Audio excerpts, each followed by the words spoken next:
Hi കൂട്ടുകാരെ, എല്ലാവർക്കും നമസ്കാരം. ഞങ്ങളുടെ മറ്റൊരു വീഡിയോയിലേക്ക് സ്വാഗതം. ഇന്ന് ഒരു പഴയ ക്രിസ്ത്യൻ പള്ളിയാണ് നിങ്ങളെ കാണിക്കാൻ പോകുന്നത്. അപ്പോൾ ചെപ്പോളം CSI പള്ളിയുടെയൊക്കെ അടുത്തായിട്ട് സ്ഥിതി ചെയ്യുന്ന ഒരു പഴയ പള്ളിയാണ് ഇത്. ഇത് ഉടുമ്പന്നൂർ പഞ്ചായത്തിലെ 6-ാം വാർഡിലാണ് സ്ഥിതി ചെയ്യുന്നത് എന്നിവിടെ എഴുതി വെച്ചിട്ടുണ്ട്. പള്ളിയുടെ പേരും മറ്റുള്ള കാര്യങ്ങളൊന്നും എഴുതിയിട്ടില്ല. അപ്പോൾ നോക്കി പള്ളിയുടെ കുറച്ച് കാഴ്ചകൾ കാണാം. തൊടുപുഴയിൽ നിന്നും 17 കിലോമീറ്റർ ദൂരത്തായി സ്ഥിതി ചെയ്യുന്ന ഒരു മലയോര ഗ്രാമമാണ് ചെപ്പോളം. കൃഷിയെ ആശ്രയിച്ച് ജീവിക്കുന്ന ഒരു ജനതയാണ് ഇവിടെ താമസിക്കുന്നത്.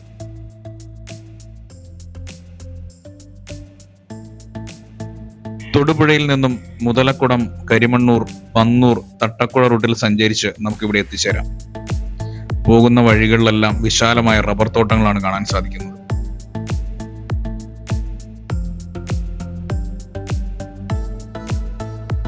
ഈ യാത്രയിൽ ചെപ്പുകുളം കുറുക്കനാട് ഭാഗത്തെത്തിയപ്പോഴാണ് ഞങ്ങൾ ഒരു പഴയ ക്രിസ്ത്യൻ പള്ളി കണ്ടത്.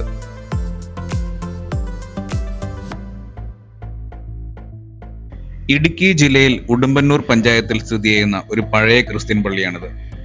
ഈ പള്ളി ചെറുതാണെങ്കിലും ഈ പള്ളി സ്ഥിതി ചെയ്യുന്ന സ്ഥലം വളരെ പ്രകൃതി രമണീയമാണ്.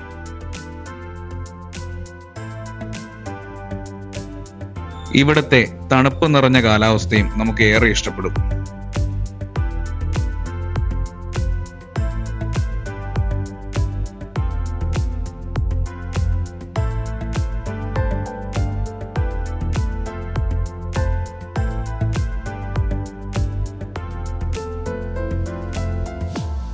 ഇങ്ങോട്ടുള്ള യാത്രയും വളരെ വ്യത്യസ്തമായ ഒരു അനുഭവമായിരിക്കും ഓരോ സഞ്ചാരികൾക്കും.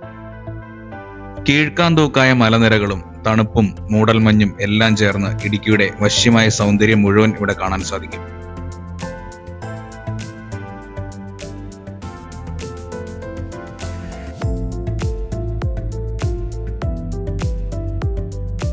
ഒരു കാലത്ത് ധാരാളം ആളുകൾ അധിവസിച്ചിരുന്ന ഒരു പ്രദേശമായിരുന്നു ഇവിടം.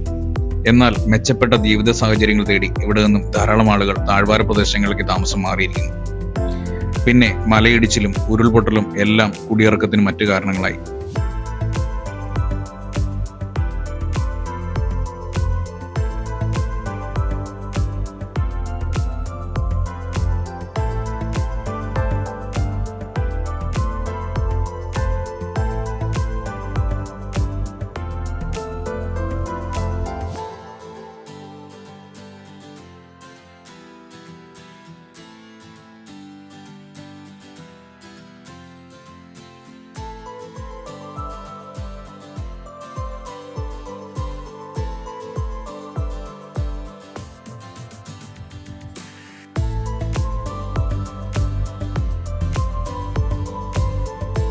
നോക്കി നിൽക്കുമ്പോൾ തന്നെ കോടമഞ്ഞ് മൂടുന്ന കാഴ്ച അതിമനോഹരമാണ്.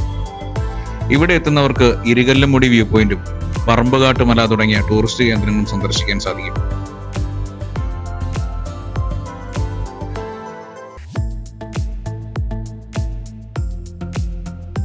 ആയിരത്തി 1949 ഈ മലഞ്ചെരിവിൽ നിന്നും ഉണ്ടായ ഉരുൾപൊട്ടലിൽ കരിമണ്ണൂർ പ്രദേശത്ത് വലിയ നാശനഷ്ടങ്ങൾ ഉണ്ടായിരുന്നു. ധാരാളം ആളുകൾക്ക് ഈ ദുരന്തത്തിൽ ജീവഹാനി സംഭവിച്ചിരുന്നു.